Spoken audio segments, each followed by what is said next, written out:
Урматтуу айымдар, бүгүн биз ушундай оюнчукту жасайбыз. Төөнү жүндөн, кийизден жасайбыз.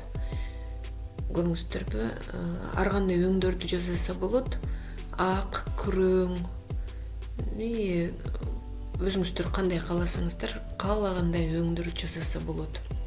Мен эми бирде экспериментально жашыл көк өңдөрдү эметтим. Негизи ак, анан күрөң өңдөрдү колдонуңуздар. Бул саттыкка аябай жакшы.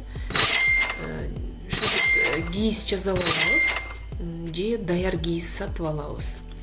Лекалын болсо Pinterest'тен аласыздар. Анан кийин ар бир деталькаларын кыркып дайындап алабыз. Чийип, кыркып, баарын дайындап, мен 2 төөнүн үлгүсүн сиздерге көргөзөмүн. Мынакей мен кыркып алдым, бирөөнү тигип койдум. Көрүңүздөрбү, өтө коос, өтө жакшы оюнчук болот экен. Ошон үчүн мен сиздерге азыр көргөзүп берейин деп атам. Биринчи ошо туяктарын жасалат. Көрүңүздөрбү, эң майда детальдарын кошосуздар. Мынакей 2 жагына тең алдыңкы туяктары, буттары, арткы бүт эметесиздер. Ушу майда детальдарын кошуп алыш керек. Анткени бул эмелерди ар бир кийизин кошуп атканда жеңилирээк болот. Мынакей таманы өзүнчө, ошо туяктардын ортолорунда өзүнчө деталь болот.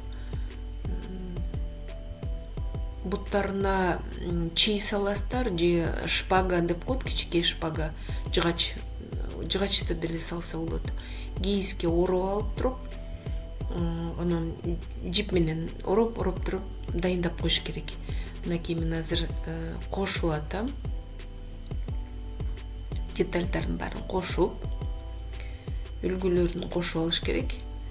Ошо буттардын ич жагын кошуп,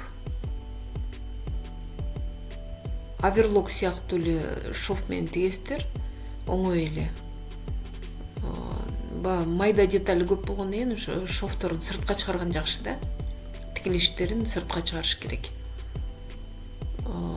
Кошуп атканда ошо эки үлгүлөрдү бири-бирине кошкондо караңыздар. Бирөө жылып кетпесин да, жылбаш керек. Жылып кетсе, эме үлгүлөрү туура эмес тигилип калса, көрүнүп эле калат да. Ошон үчүн улам карап туруңуздар. Ине менен кошосуздар, жипти өңүнө карайсыз, жиптин өңүн карап, каалаган өңдөрдү кылса болот, бирок көбүнчө ошо ак кийиз болсо ачыгыраак өңдөрү жиптерди алыңыздар. Калыңдыгы айырмасы жок.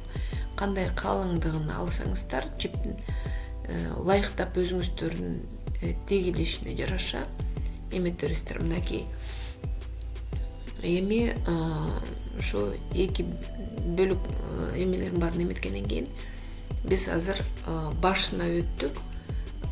Төөнүн башын тигебиз.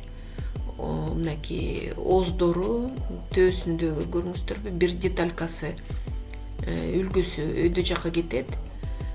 Ошо эми болсо оозунун ичи да. Мынакей буга дагы 2 деталь тигесиздер, бири-бирине кошуп алып. Анан башын тиккен сайын улам ичине саласыздар. Мен кийиздин ошо калдыктарын майда кезип кайчы менен, анан губканы аралаштырып ичине салдым. Эми ошо оюнчуктарды тигип атканда эмнеси жакшы, ошо майда чүйдө аябай калдыктар иштегенге жарабаган калдыктардын баарын ушу төөнүн ичине салса болот. Мынакей мен буттарын ичине жыгачты салдым, чийди салдым. Эми алды жагынан тигемин. Ошо жыгачтарды же чийди салгандан кийин акырын ошо туягынын ылдый жагынан тигип кете бересиздер. ичине чий салбаса төө бутуна турбай калат. Кула бери жумшак болуп калат, көрүңүздөр. Эми мына кулактарын кошуп алып туруп тийип коесуздар. Кооз аябай жашынакай төөлөр болду. Эми коздойбуз. Туяктарын ошо кара өңдү жүн менен ине менен саябыз же жип менен саймалап тийип койсо болот.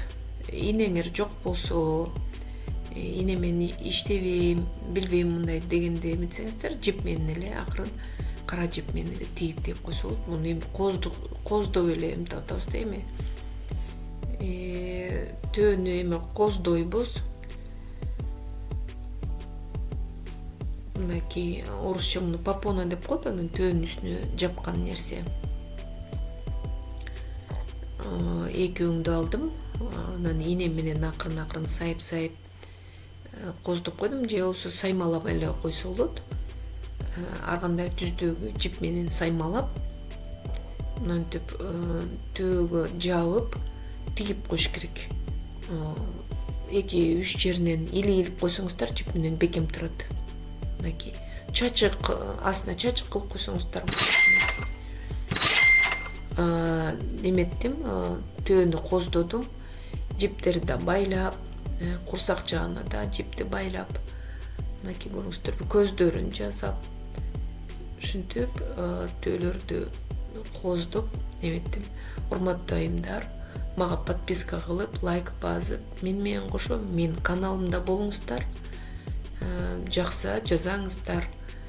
Төөлөр чоң эле, өтө майда эмес. Ушу көлөмү жакшы эле бар да, жакшы эле. Эми кичине балдарга же мындай саттыкка жазаңыздар, өтө кооз, аябай жакшы төөлөр болот экен. Мен менен бирге менин каналымда болуп, менин каналымды бөлүшүп, лайк басып, комментарий жазыңыздар, эчекелер.